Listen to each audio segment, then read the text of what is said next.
To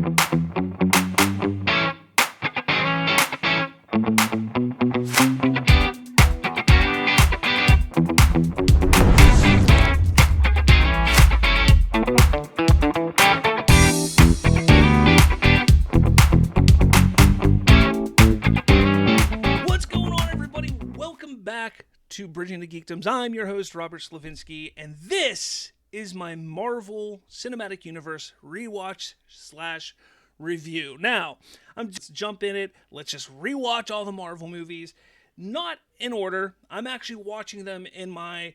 I'm watching the ones that I did not like first because I've only watched them once, maybe twice on some occasions, but I'm watching those ones first. And then I'm going to jump over and review all the ones that I really liked. So that's what I'm doing. It's not in release order. It's not in chronological order. Whatever it is, it's not like that. So I'm just going to go with it here. And today, I'm going to be talking about Captain Marvel. Now, Captain Marvel came out between Infinity War and Endgame. And a lot of people were excited to finally get Carol Danvers, Captain Marvel, in the cinematic universe. She has a huge following, a big history. She is considered the most powerful or one of the most powerful characters within the Marvel universe in comics. So people are excited to say, oh geez, they have to bring Captain Marvel in to take on Thanos? That is insane. And that was the hope. That was what everybody wanted to see. They wanted to see Captain Marvel take on Thanos. So Captain Marvel comes out.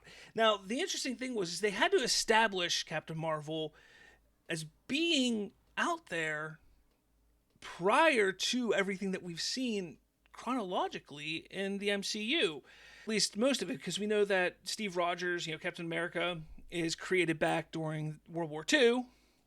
This kind of takes place between then and Iron Man or Incredible Hulk and all that. It takes place in the 90s. But when I was going in to see this movie, I sat there and I was like, okay, I'm ready for this. I think this could be a really good movie. This is kind of like their Superman of sorts of the MCU. So let's see how they handle a Superman character. A lot of people don't believe that a character like Superman can be done justice on the screen. They say that because it's hard to relate to a character like that. So you have to find a way to relate to this character. You have to relate to who they are. You have to feel their pain, their excitement. And it's hard to do that when they are a superhuman being. So going into Captain Marvel, I was like, okay, look. I'm a big fan of what DC's done with Superman, with Man of Steel, Batman vs. Superman, but let's take a look and see how Marvel handles their Superman character. So, I go to movies. Sit down. I'm excited about the 90s aesthetic, the fact that they could be bringing in a lot of what I grew up with into the movie. They really don't. They don't at all. It's very disappointing because, they bring in Blockbuster. Now, I'm a Hollywood video guy, so slap in the face to me, but hey, it was still cool to see a video store. She wears a Nine Inch Nails t-shirt. Cool, I'm a Nine Inch Nails fan. All right. Some of the music, and then you have Stan Lee, which I think is one of the better cameos of Stan Lee, sitting there reading a Mallrats script and being a big Kevin Smith fan and all that he's done. I thought that was really sweet of Marvel to do, to kind of, tip their hat to Kevin Smith as well, because he's such a big mega fan. When it comes to the 90s aesthetic, I think and I feel that they really missed the boat in that regard. I was excited to see a young Agent Coulson, young Nick Fury. That was going to be cool. I was interested to see where they came from. How did they get to be who they were or are in the MCU today? There was a lot of cool things I was looking forward to. It's just that the 90s aesthetic kind of fell flat. And then Brie Larson as Captain Marvel. Now, I'm not a huge Brie Larson fan. Prior to this, I went and I saw Kong Skull Island, and she was obviously one of the leads in that. And I noticed early on in that movie that she's not the best actress. Now, again, with these superhero films, you don't need somebody who is a phenomenal actor to portray these characters. A lot of it is done through the writing and through the perception that we have of these characters already. So the acting just has to be good enough. She does all right. She's not great in the role of Captain Marvel. She does all right, believable enough, but most of the time it's very. It reminds me almost of Hayden Christensen in Star Wars. Just going through the motions, no emotion, stuff like that. So that was kind of disappointing. The story. I mean, she had to understand who she was, where she came from, and why she is. And that was an origin. It's an origin story. You have to understand that, and I get that. I understand that. I'm okay with it. The fact that they, some people were upset that they changed Marvel to a woman and all that jazz. Whatever. Say what you will about it, but I don't think that was an issue. I just feel that it felt too similar to the other origin movies. With the exception of discovering where I came from, the rest of the movie feels very much like Captain America: The First Avenger. And that was kind of disappointing.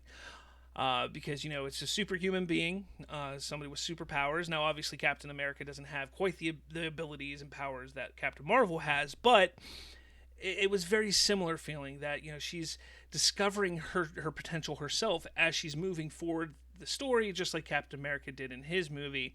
That's kind of the issue I had with the movie most of all.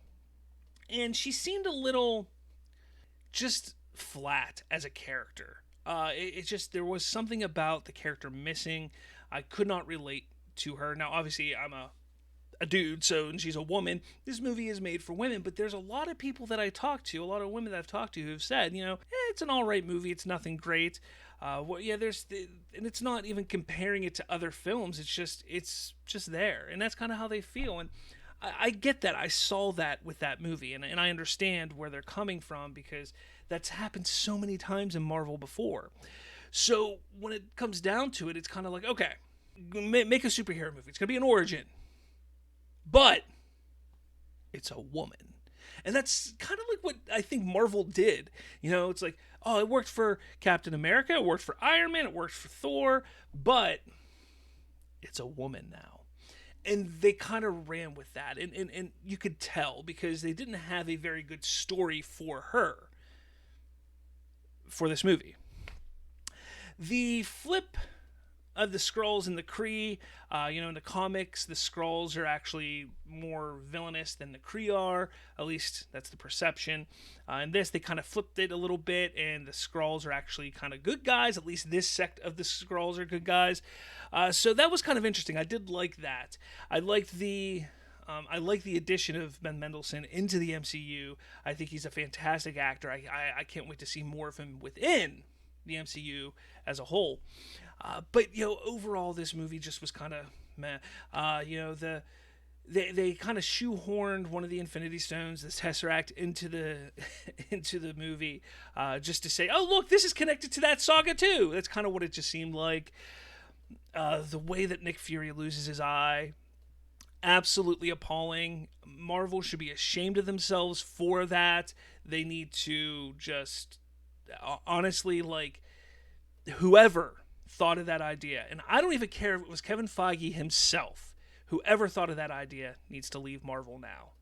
It's that plain and simple, because if you're capable of having such a bad idea like that, I don't want to see what else you can come up with later on, because that was just horrendous. Absolutely horrendous. Again, the movie is what it is. It's not a fantastic film. It's one that's pretty forgettable at this point. I've watched it twice now. I have no desire to ever watch it again because it does nothing for me. There's no excitement. I have no interest in seeing it again. So let me know your thoughts in the comments below. What did you think of Captain Marvel? Was it a movie that you enjoyed? Are you looking forward to Captain Marvel 2? I think I'm still looking forward to that movie. The fact that, Monica Rambeau is now either going to be, whether she's called Photon or Spectrum, she's going to be in it. I think that's exciting. There's discussion and rumor that we might see Rogue, an X-Men character, pop up as possibly being a semi-villain or some sort in it, so that's exciting. There's a lot of cool things that are being talked about for Captain Marvel 2, so I am looking forward to it.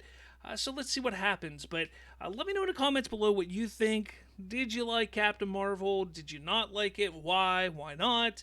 Make sure you smash that like button as well. And follow me on all the social medias because, well, I like discussing this stuff with everybody. And my Twitter blows up sometimes. Like, there's some days where I can't put it down because people were talking about Marvel or DC stuff. So find me on Twitter at BridgingTheGeekdoms. With all that said, guys, thank you so much for watching, and I'll talk at all of you. What's going on, guys? Did you enjoy this video? If you did, make sure you smash that like button. And for more, hit subscribe with that little notification bell. That way, you'll be notified every time a new episode drops. Thanks for watching, and I'll catch you all later.